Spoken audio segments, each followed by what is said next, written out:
Problem వచ్చినప్పుడు దాన్ని నువ్వు డీల్ చేసే విధానాన్ని బట్టి అందరూ నేను అంచనా వేస్తారు. ఈవెన్ వర్క్ ఎన్విరాన్మెంట్లో కూడా కామ్గా ఉండటం, అవతల వాళ్ళు చెప్పింది వినటం చాలా ఇంపార్టెంట్. మిస్టేక్ జరిగితే ఎప్పుడూ ఎస్కేప్ అవ్వద్దు. Take the responsibility. అది నీ కొలీగ్ ఇష్యూ కావచ్చు. ఎస్పెషల్లీ వర్క్ చేసేటప్పుడు, కొలీగ్స్ని డీల్ చేసేటప్పుడు show your empathy. It's leader quality. అలాగే వాళ్ళ నుండి ఫీడ్బ్యాక్ తీసుకోవాలి. నేను చేసేది కరెక్టా కాదా అని అడిగితే వాళ్ళు ఇంకేమైనా చెప్పొచ్చు. అలాగే మనలో ఉన్న నెగిటివ్ ఎమోషన్స్ తగ్గించుకోవాలి.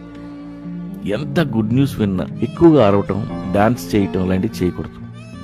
ఓవర్ వెల్మింగ్ అనేది ఎప్పుడూ మంచిది. బ్యాలెన్స్డ్ మైండ్ని అందరూ నమ్ముతారు. ఏదైనా చెప్పుకోవాల్సి అనిపిస్తుంది, వాళ్ళనే సలహా అడగాలనిపిస్తుంది.